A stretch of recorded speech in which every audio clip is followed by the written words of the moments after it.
Hi there, and welcome to round 5 and game 2 of the FIDE World Cup being played in Baku. Today's game I'm looking at Anish Giri with the white pieces against Maxime Vachier-Lagrave with the black pieces, and it's the game that put Anish Giri through to the semi-finals of the World Cup without needing to worry about the rapid chess and blitz tiebreaks. So, without further ado, let's have a look at how the opening transpired in this game that was played on the 24th of September 2015. White opened d4, knight f6, c4, g6, knight f3, bishop g7, e3, which is Giri's way of trying to avoid the normal Grunfeld defense complications, where things just get battened down and tight and impermeable defense, which inevitably would lead to a drawn position.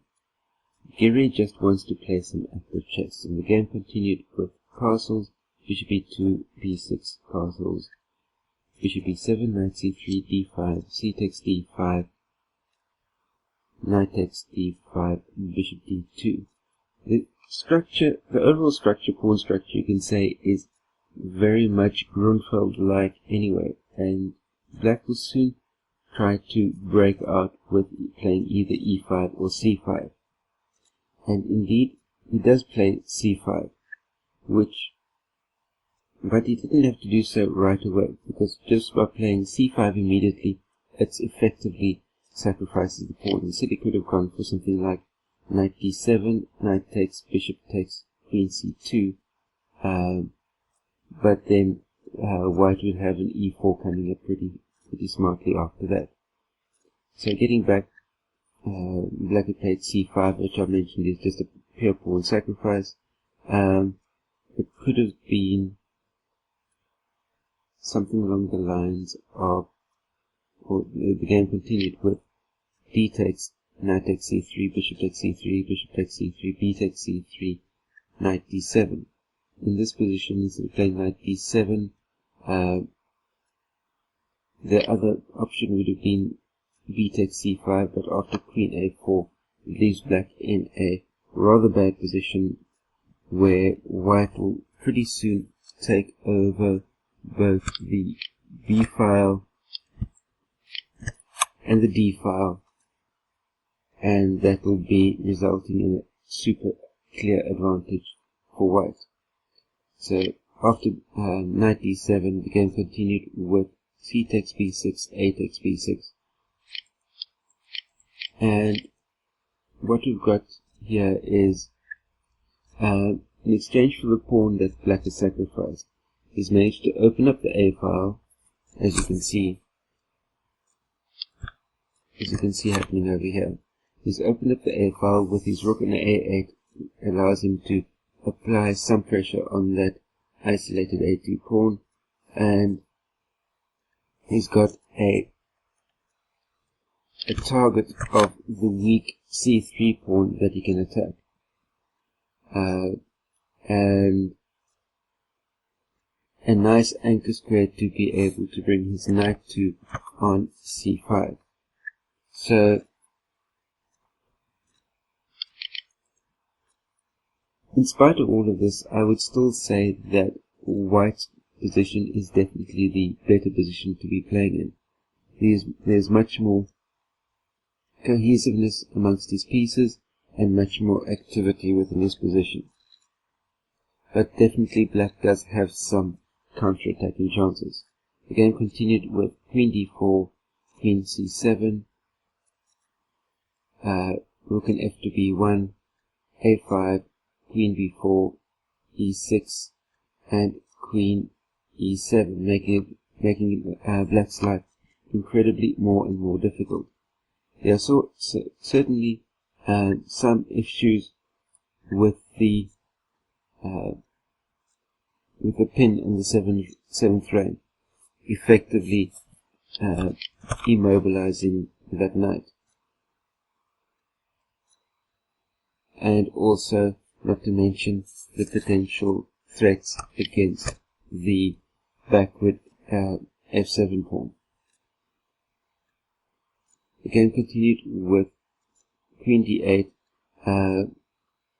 which instead of queen d8, black could have gone for something along the lines of bishop takes f3, bishop takes f3, rook c5. Seems to solve some of the problems, but giving up a bishop for a knight isn't the easiest thing to do at the best of times. So the game continued with queen d8, which then resulted in a swapping of queens, followed by rook d1, bishop c6, knight d4, bishop a4, rook on b to d1, sorry, rook on db1, e5, knight b3, rook a7, knight d2. Now we're progressing towards the endgame type of setup, and black has retained some sort of compensation, but it's quite clear that white is the side that at the moment is pressing for the win. And we continue with rook c8, c4, bishop c6, rook b2, king g7, f3, rook e8, king g2, e4, and e4 is black's trying to create something, but all this does effectively is weaken the d4 square and not much else.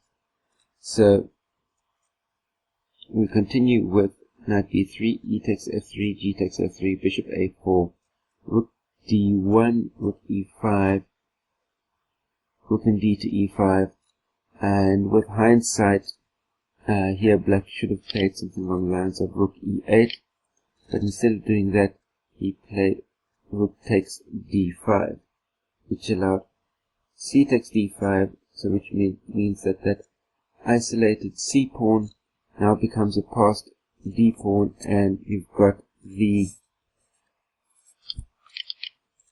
e and f pawns that are ready to be taking up position to be able to support that passed d pawn and as a formidable central pawn chain.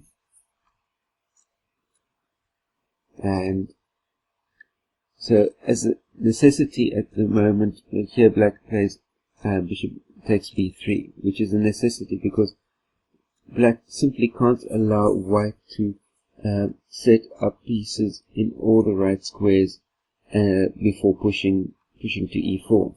So here we go, a takes b3, king f6, and f4. And playing f4 is to be able to create some additional space for the white square bishop. And black's only hope of surviving at the moment is to create some sort of blockade. But also with this pawn push, Giri makes sure that the dark squares are totally, completely under his control, and with the light square bishops he effectively has control of the light squares as well. So here for instance, black could have played knight c5 with b4, knight e4 check, king f3, but it's still going to be an advantage to white. So instead there was g5 played, followed by rook c2. And which allows, for instance, if we played king f3, that g takes f4, king takes f4, knight e5, king e4 would have allowed black to create some sort of a blockade on e5 for the moment, but it's doubtful whether or not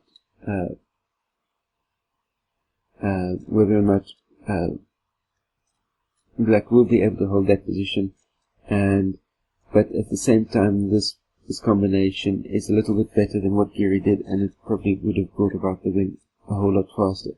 But instead it was rook c2 with g takes f4, e takes f4, king e7, rook c6, knight f6, bishop f3, rook d7, rook takes on b6, knight takes on d5, bishop takes on d5, rook takes on d5, which is now getting a little bit more difficult to assess because we've got a clear rook and pawn endgame.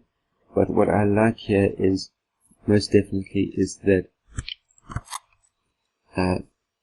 white has got this passed pawn on the b file, and the only thing that's a little bit tenuous is the fact that the rook is sitting in front of the pawn rather than behind it.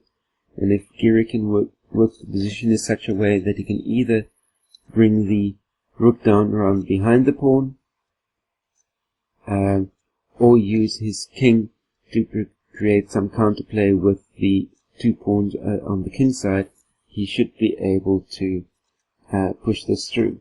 Although the chess engines definitely show the current position to be rather drawish. But the game continued with king g3, h5, king h4, rook f5, rook b4, rook d5, rook c4, king f6, b4, and king g6. And followed by rook c6, f6, rook c2, rook b5, rook b2, f5, king g3, king e4, rook b1, and there we have the white rook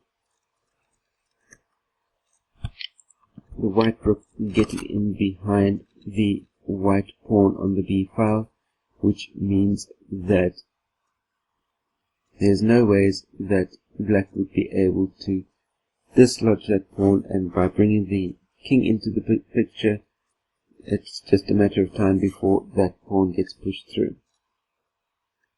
But with king d3, you could say that black is still fairly active here. But to get to the b4 pawn, he'll have to give up his kingside position. And with king f3, king c2,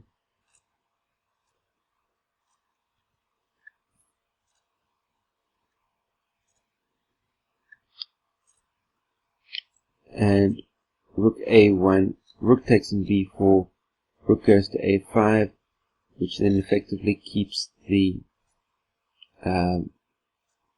black king out of being able to defend his pawns.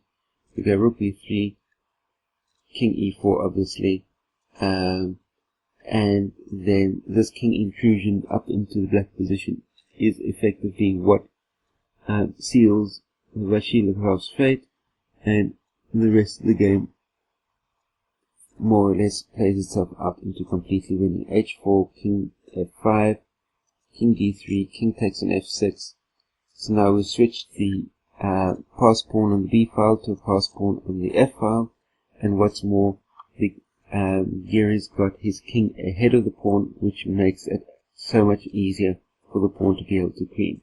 We got king e4, f5, h3, rook a4 check, king f3, king g5. Now the ending is simply winning. Giri's got his king into a position that can support the pawn on its march all the way through to the end of the board, and there's absolutely nothing that black will be able to do about it, because he can't get his rook in behind the white pawn without putting his king into a more tenuous situation. And with this completely winning endgame, Giri converts it really nicely with rook b5, rook a2, rook b4, f6, rook g4 check, king f5, rook f4 check, king e6, rook e4 check, king d6, rook d4 check, king e7, rook e4 check, king f8, and there's nothing that black can now do to stop the pawn from queening.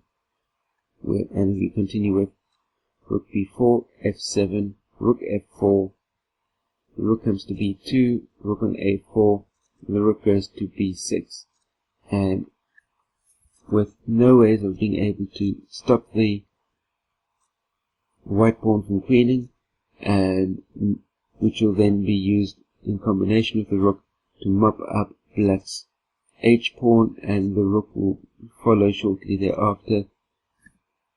Vachier-Lagrave resigned both the game and the match, so Giri goes through to the semi-finals. Vachier-Lagrave goes home to France, and that, my friends, is how the game was won. Please share this video out amongst all of your chess friends. Don't forget to click the thumbs up button below the video. If you like this content, thumbs down. If not, that way I know what to be doing in the future. And last but by no means least, if you're watching this video in YouTube, down below the video screen is a big red subscribe button. Hit that subscribe button to stay subscribed to my channel for all the new content that comes out on a day-to-day, week-to-week basis. Stay carved up for the win. Stay safe out there. I'll see you next time for another episode of How the Game Was Won. Until then, cheers.